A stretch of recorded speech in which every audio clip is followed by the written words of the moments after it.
Chairman, I ask unanimous consent that I be permitted to speak for up to 40 minutes and Senator Peters be permitted to speak for up to 3 minutes prior to the scheduled roll call vote. Without objection. Mr. President, with me today is one of my colleagues from my Senate office, Mr. Matt Turner. Mr. President, not long ago, on February 23rd, in fact, an article appeared in one of my state's local newspapers. If it had appeared on the opinion page where it belonged, I wouldn't be saying a word because everybody in America has the right to their opinion. Instead, it appeared in the news section as a purportedly objective news article. And in this article, this young reporter said, I want to quote, "The state," referring to the state of Louisiana, "the state has already banned transgender young people from receiving gender-affirming medical care." That's not true, Mr. President, and I wanted to spend a few minutes responding to this inaccurate statement in the news as opposed to the opinion section of one of my newspapers. Mr. President, it's very hard to be a parent today, and it's even harder to be a kid. Between social media and cell phones, this generation is growing up in a way that we could not have imagined a few decades ago. Nowhere is this clearer than the issue of gender confusion among our children. Children today are facing an onslaught of identity-obsessed activism.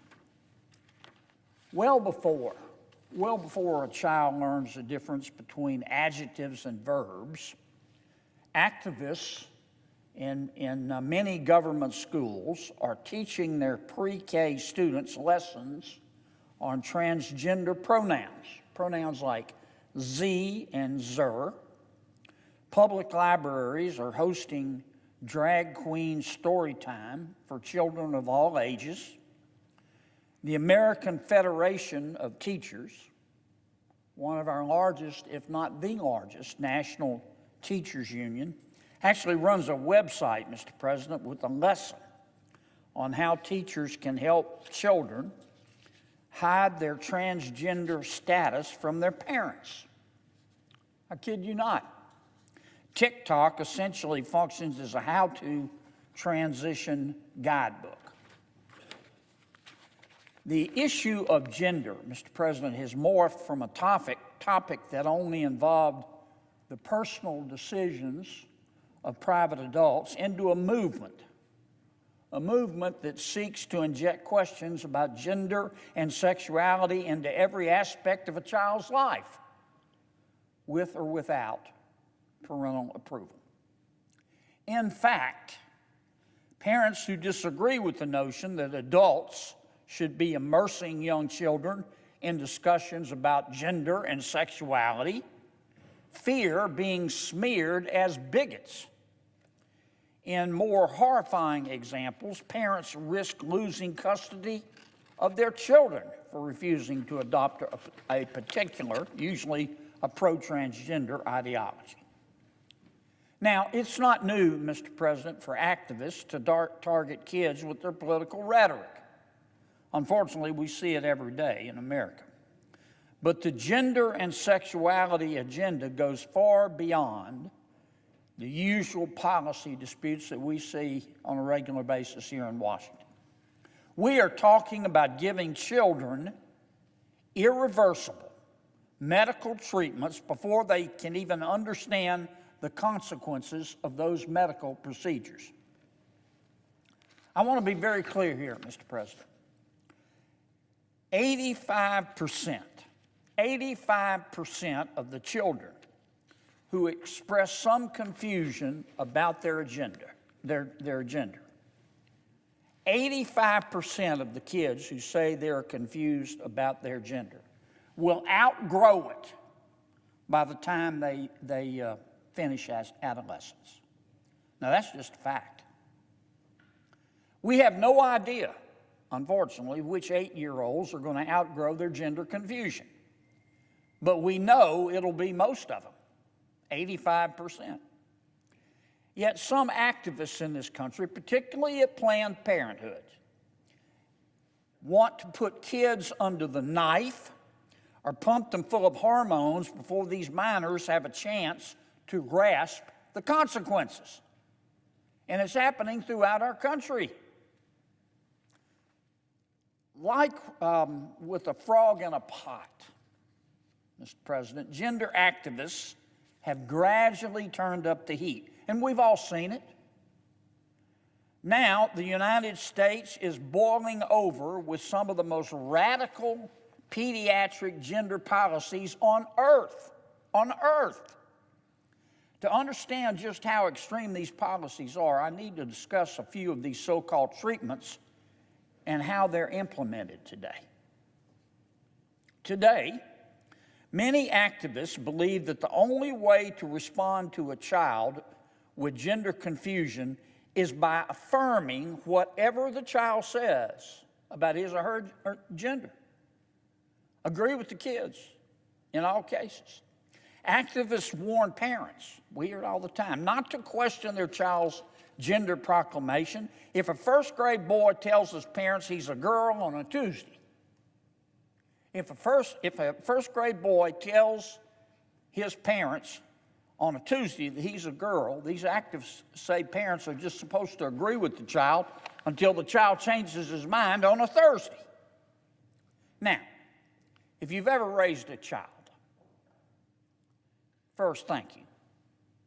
But if you've ever raised a child, there was probably a point during which your child told you that he or she was, I don't know, a lion.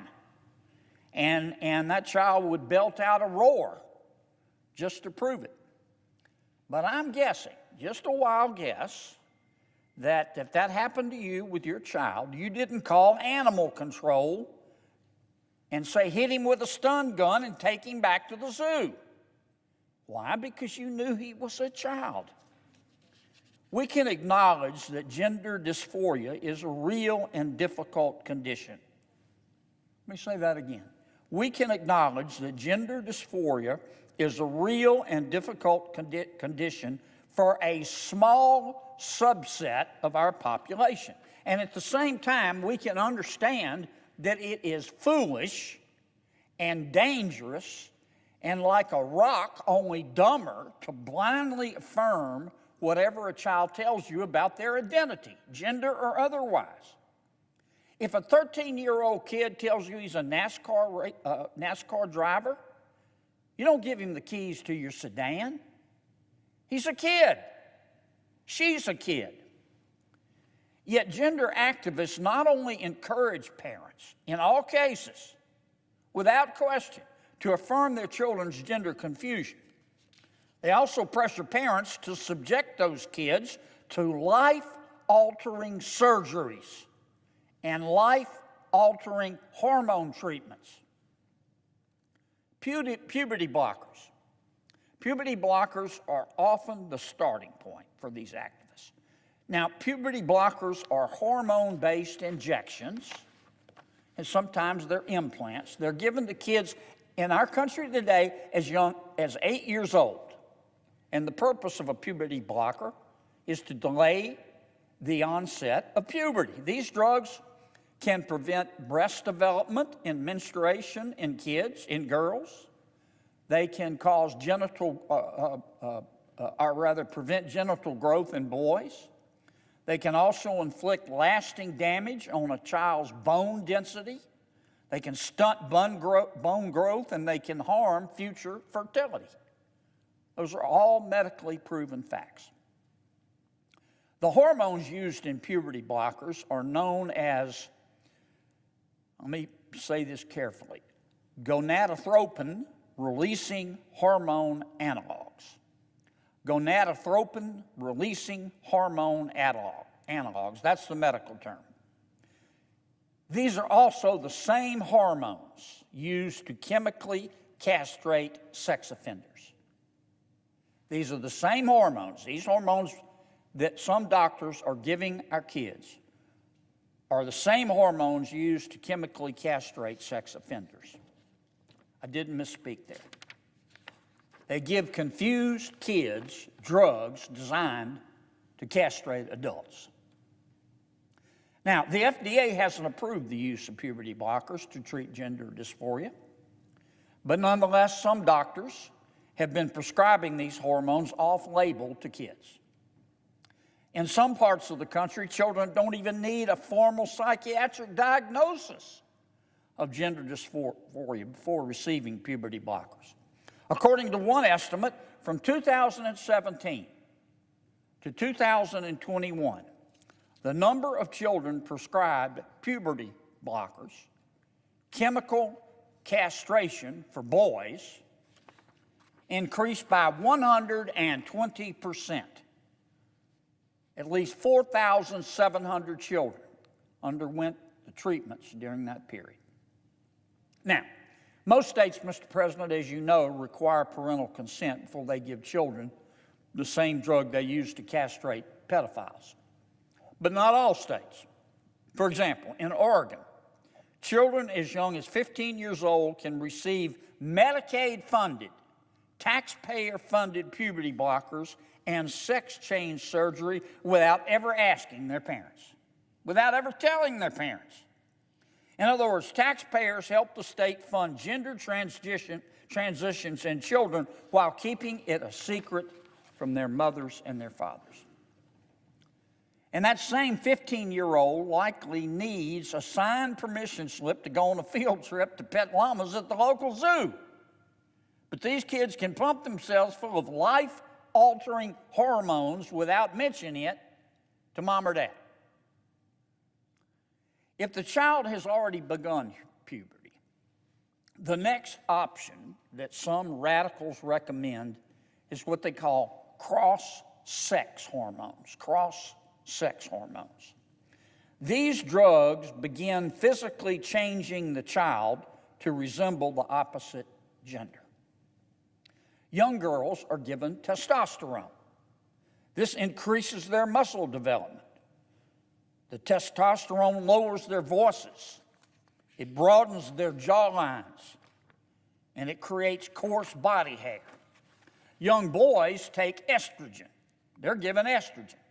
The estrogen shrinks their testicles, diminishes their sex drive, and it redistributes fat to their hips and their breasts.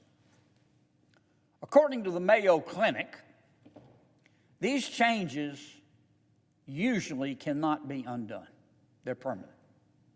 Boys who take estrogen often become infertile.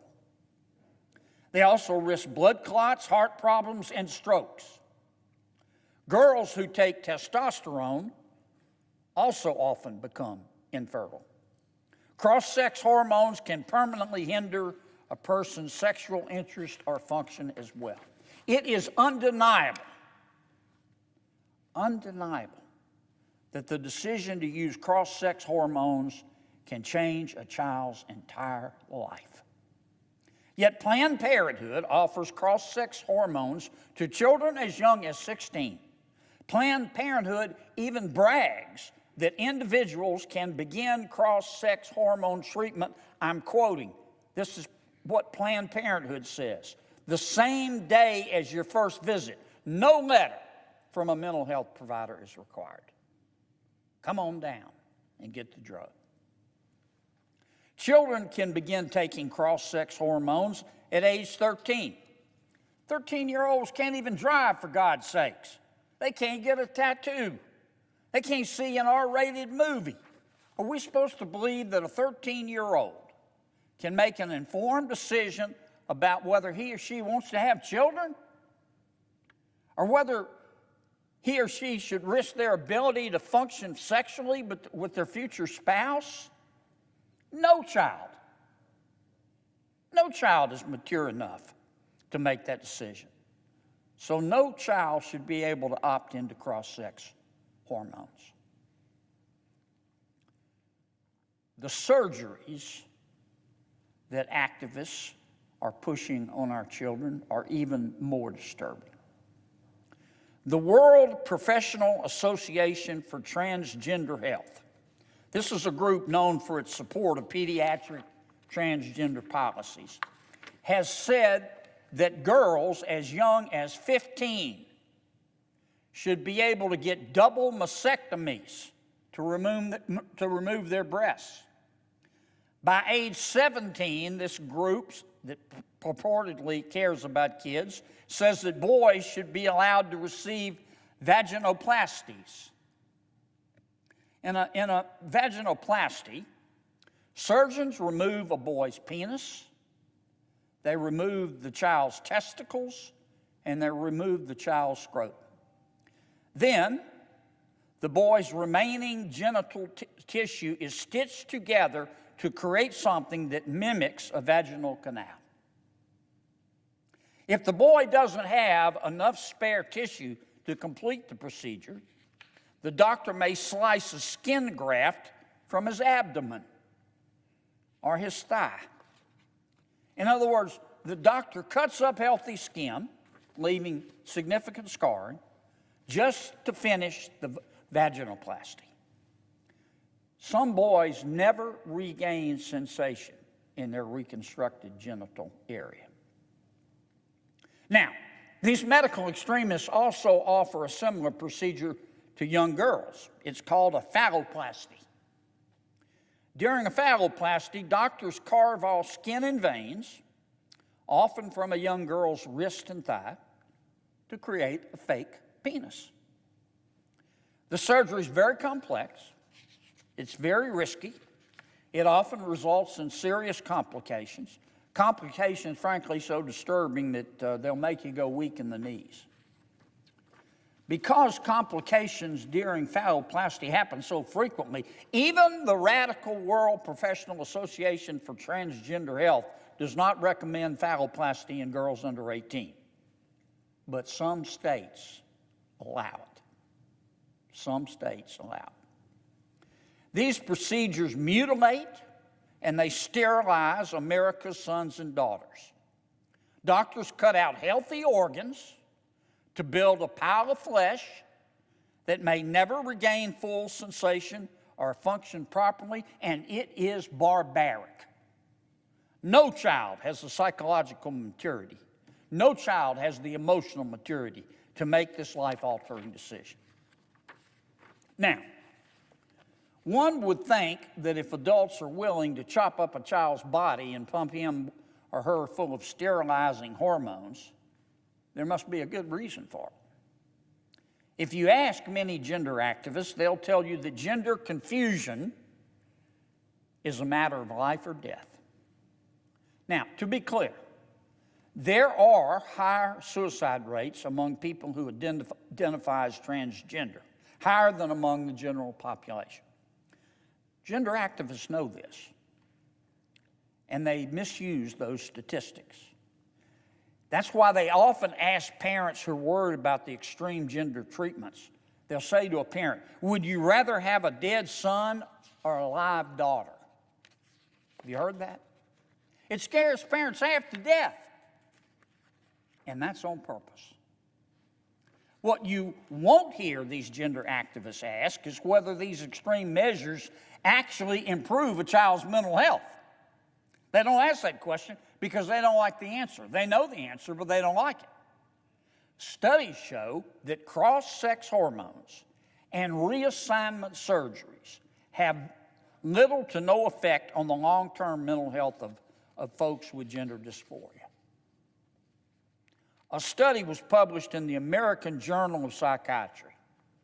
It found that there was no significant reduction in mental health issues of suicidal ideation among adults following hormone treatments. This study also, and I'm going to quote, demonstrated no advantage of surgery. No advantage of surgery as it relates to reducing anxiety, to reducing depression, or to reducing suicidal thoughts.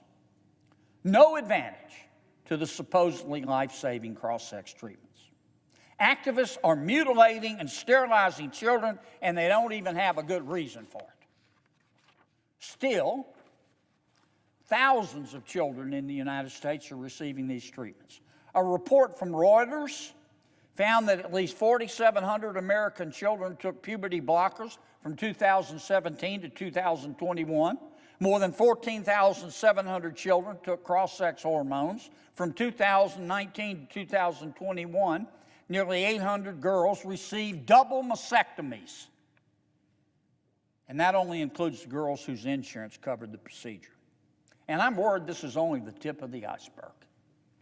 The population of people diagnosed with gender dysphoria, including adults, by the way, increased in every state except South Dakota from 2018 to 2022. In Louisiana, my state, the population of people diagnosed with gender dysphoria has increased by 72% in 4 short years. If we look exclusively at gender dysphoria among children, the population of transgender children in the United States nearly doubled between 2017 and 2020. In Louisiana, 13 to 17-year-olds are nearly 3 times more likely to say they identify as transgender than adults aged 25 to 64. From 2018 to 2022, children's share of the total, often, of course, self-reported, transgender population in the United States increased from 17.5% to 20.4%. And that's over the entire population. Now, here's a fact, Mr. President, that should make everyone who cares about our society's more vulnerable members stop and think. A significant portion of these often confused children struggle with severe autism and mental illness. A study out of the United Kingdom found that 35% of children receiving care at the nation's transgender youth clinic suffered from moderate to severe autism. Children diagnosed as transgender are up to 13 times more likely to have ADHD, depression, or anxiety than non-transgender children. They're also more than 4 times more likely to have bipolar disorder than the general population. These kids who say they have gender dysphoria face enough challenges without gender activists rushing them into irreversible treatments, cutting off their breasts, removing their penises, based on what statistically will probably be temporary confusion. Young girls appear to be driving this surge, quite frankly, in adolescent gender dysphoria. One 2022 study, Mr. President, found that girls are up to 7.1 times more likely to present with gender dysphoria than boys. And I think we know that, just as a practical matter. In the United Kingdom, once again, the National Health Service, the NHS, reported that it had 250 gender dysphoria referrals about a decade ago. Most of them are boys. By 2022, the NHS reported 5,000 gender dysphoria referrals, 2/3 of whom were girls. That's why many fear that gender dysphoria has become a social contagion among young girls. In the same way that groups of girls developed eating disorders, such as anorexia and bulimia in the 1990s and early 2000s. In the same way, girls today are developing gender dysphoria in groups as well. One key difference, though, exists. One key difference between disordered eating in the 90s and 2000s and the gender dysphoria we're seeing today is that educators and policymakers didn't blindly affirm eating disorders. Even today, we're not so foolish. Even today, doctors wouldn't give an anorexic teenager Ozempic or staple her stomach because she thinks she looks fat. We wouldn't do that. Yet activists rush to inject girls with irreversible cross-sex hormones and inflict double mastectomies on them, all in the quest to affirm their gender confusion. Thank God other countries are proving themselves wiser than America. Thank God. The United Kingdom, Sweden, Luxembourg, Finland, Denmark, and Belgium have all prohibited sex reassignment surgeries for children, for minors. Before doctors can prescribe children cross-sex hormones, many European countries require years of extensive documentation from a panel of psychiatrists, a panel of pediatricians, a panel of endocrinologists. In the United States, however, Mr. President, children can access irreversible hormone treatments without so much as a second opinion from doctors. A former caseworker from the Washington University Transgender Center at St. Louis Children's Hospital, that's the foremost pediatric transgender medical center in the U.S., said some kids at that facility were eligible for cross-sex hormones after a single visit, one visit to a therapist. Federally funded insurance programs won't pay for a woman to elect to tie her tubes, Mr. President. Not until she's 21 years old. And most insurance companies require a 30-day waiting period because it's important that a woman is certain before she consents to her own sterilization. Yet many activists are comfortable allowing children to take sterilizing medications at 13 years of age after a single appointment with a therapist, all because adults are supposed to trust children when they claim they're a different gender. I'm very thankful to say that Louisiana is full of compassion and common sense, and we don't do that. We know that this agenda is dangerous, and we know it's outrageous. And so does the United Kingdom. The United Kingdom used to have a similarly misguided policy until one brave woman came forward with her story, Kira Bell. Kira Bell was 15 years old when she first attended the Tavistock Clinic, which was then the UK's transgender youth clinic. Miss Bell had a pretty rough childhood. Her mother struggled with alcoholism. She regularly faced bullies at school. In her own words, she said, "I was, quote, very mentally ill," and she struggled with depression. Ms. Bell attended just a few appointments at the Tavistock Hospital before they put her on puberty blockers. Shortly thereafter, she began cross-sex hormones, and she eventually received a double mastectomy. A few years went by. By age 22, Ms. Bell realized she regretted these changes, but the damage was done. The Tavistock Clinic took her breasts. The Tavistock Clinic lowered her voice. The Tavistock Clinic jeopardized her fertility, all before she even understood the consequences of those treatments. She was a kid. Her story horrified the people of the United Kingdom. Ms. Bell brought a claim against the Tavistock Clinic to argue that kids were not psychologically mature enough to make irreversible medical decisions. The NIH investigated, and it found that the clinic had put young people, quote, at considerable risk of long-term mental distress. And the UK government then deemed that the treatments Tavistock offered were not a, quote, safe or viable long-term option, and that the Tavistock Clinic no longer exists today. The NHS shut them down. Mr. President, there's a growing population of young people like Ms. Bell who regret receiving irreversible treatments when they were kids. They're generally known as detransitioners. A study out of Sweden followed adults who received treatment for gender dysphoria from 1960 to 2010. It found that roughly 2% of those in the study detransitioned. A new study in 2022, however, found that roughly 10% of people who received treatment detransitioned, and that number may be growing. Given the nature of these types of studies on regret, We won't know for many years what percent of the boys and girls receiving irreversible treatments today will regret it when they enter adulthood. We just don't know.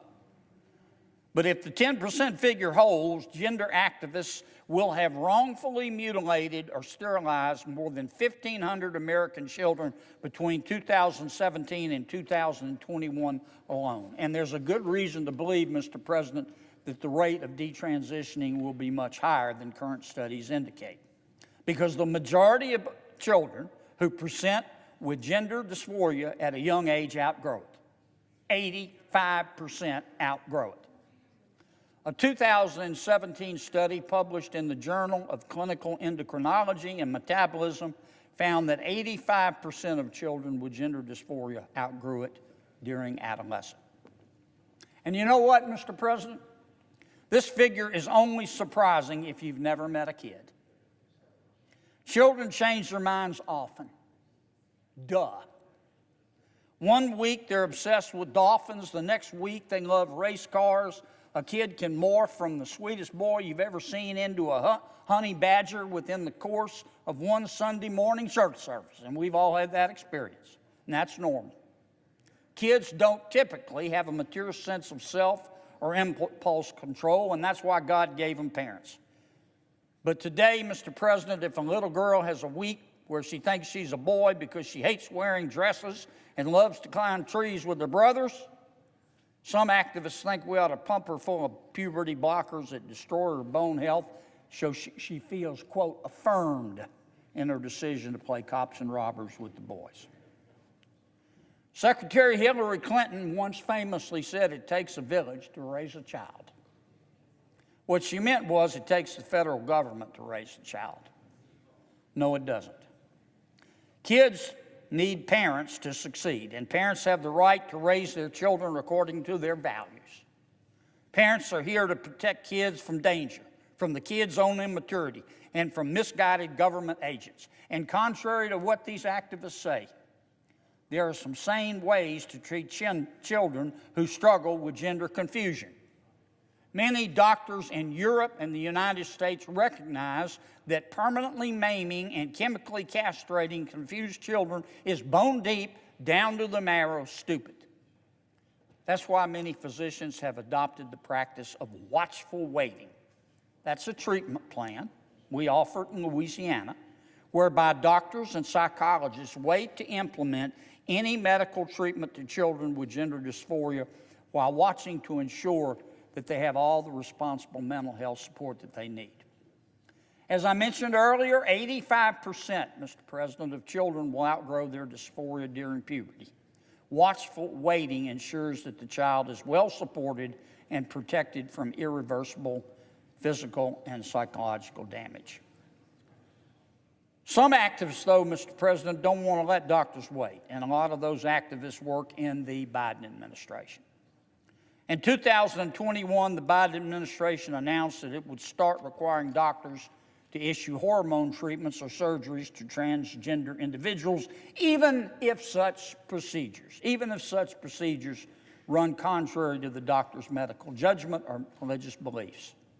And unsurprisingly, the Biden administration has been sued over that. It's not just doctors facing pressure to conform to the demands of gender activists. In some states, parents have lost custody of their kids for refusing to do it.